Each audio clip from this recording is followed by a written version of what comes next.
Have you ever wondered what your clothing really costs? For this project, we took a shirt out of our closet to find its origins. It is made by a well-known brand called Gap. We researched things about Gap, including how and where our shirt was made. But let's start from the beginning, where the shirt came from. Vietnam is a Southeast Asian country growing in the textile industry, so what is it like to work in the Vietnamese textile factories? Most workers make less than $1 an hour, which is a hardly livable wage. Although in some cases factories would pay bonuses for exceeding the daily quota, most are unable to receive this extra money because the quota is nearly impossible to meet. This translates to people working 10+ hours a day, hunched over a sewing machine, ironing, tagging, and cleaning clothing. This all starts between 5 and 6:30 in the morning for workers to prepare themselves and get to work. They would check in at 7 o'clock and work till lunch break, which would be around noon. Lunch can run anywhere between 30 minutes to an hour.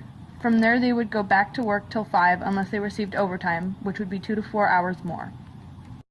Let's look at textile worker Hai, for example. Hai lives with his brothers and sister in a small building outside the factory. He and his siblings work a regular 10-hour shift, and after they eat, continue working at home so they can make all the extra money they can to send home to their family. Hai was interviewed by BBC News to get insight on what it's like to be a factory worker. He responded by saying that the pay was enough to get by, but being a textile worker can be tiring and that he missed his family. Working in factories come with many dangers, one of the biggest dangers being posed as fire hazards.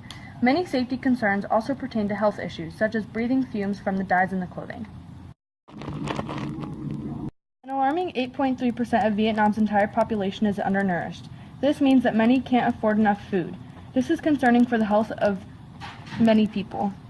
Like Hai, lots of people do not live in or on the factory campus, but instead with families somewhere close by. Those who don't live at the factory get to work by bike or, if they're lucky, motorized scooters. So what does this mean? Why does this matter? If we know where our clothing is being made and how the people who are making them is being treated, we can be conscientious and ethical consumers.